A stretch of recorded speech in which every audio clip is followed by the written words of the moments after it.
I'm Maarten Oude. I want to explain you how to proper fill a room. You see here the filling machine. On the left side you see the hopper where the compost is coming, and on the right side you see the casing soil is coming. So when the compost is coming out of the truck, the first thing what you do is grab a compost and check the compost. So what you will do, mix it a little bit like this, and you look to the color, if the color is all in the same area, so not too black and not too yellow. Also, you can smell the compost, and most of the time when there is no supplement inside, you will smell the very sweet aroma of the mycelium. What you also check is the density of the compost. So this compost is quite long, so you know that you have to put up the chain a little bit to get enough kilograms.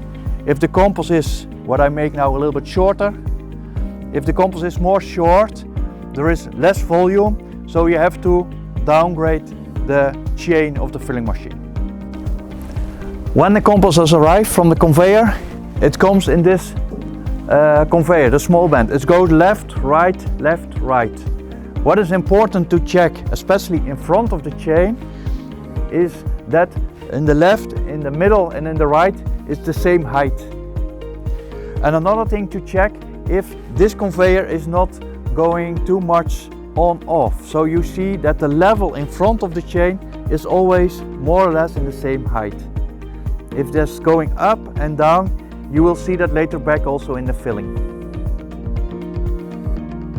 So behind here is the leveler, and as I told you before, the length of the compost is depending how high the leveler is. If it's short, the lever goes down. If it's long, the lever goes up to reach always the same amount of kilograms of compost per square meter. Then later on, it's coming to here, and you see you can add some extra water. With long, good, full growth compost, you can add water already on the machine. If it's bad compost, it's better not to do. After the water, you see still an extra mixing, so they mix the compost very good. And then here on the end, you see the pressing rolls. And the pressing rolls will press the compost.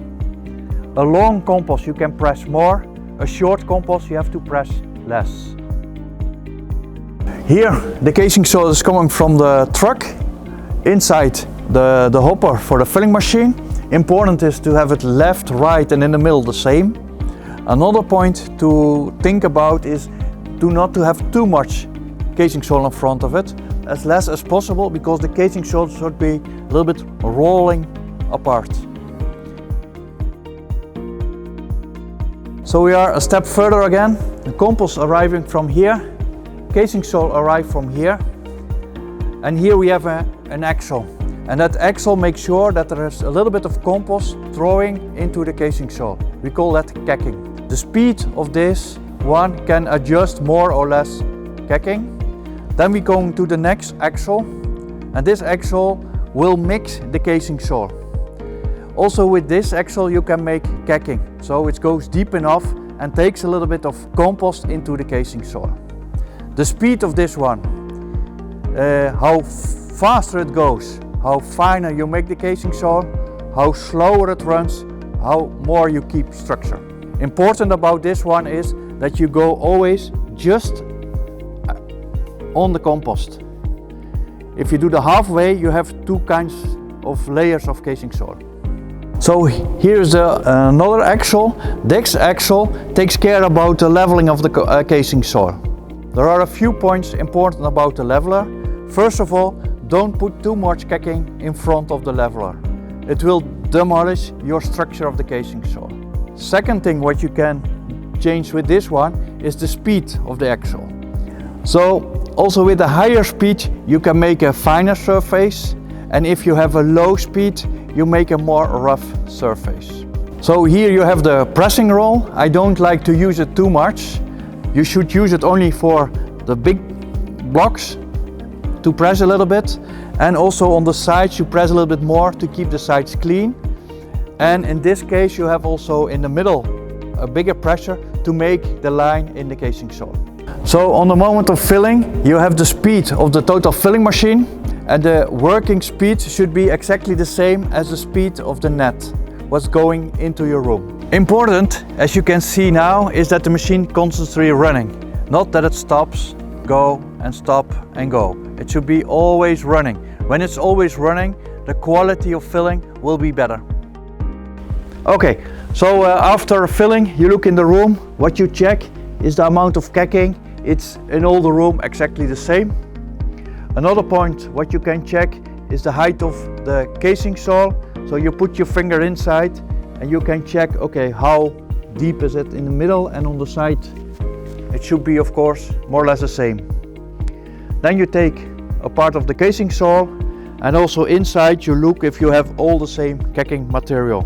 After that, you look also to the compost. And what you want about the compost is not that you cannot take your hands inside, but that should be easy, so the pressure is not too hard.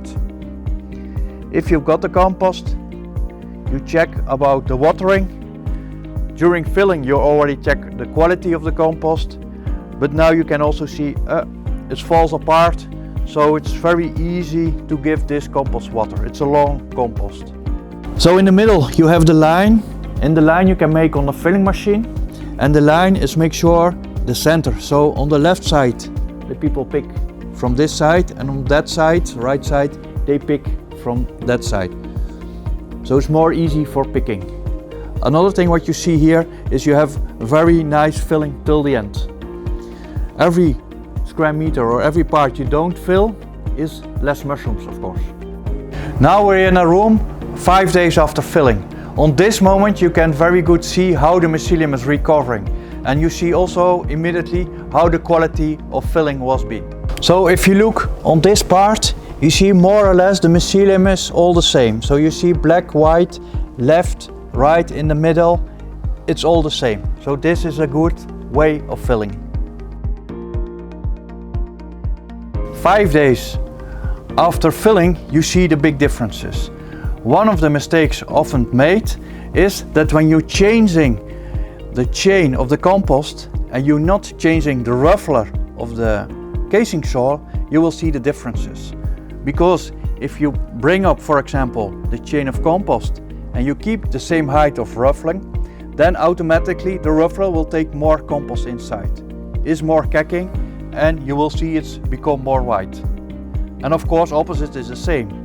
If you bringing down the compost chain and you not bring down the ruffler, there is less cacking material and it becomes more black on the surface.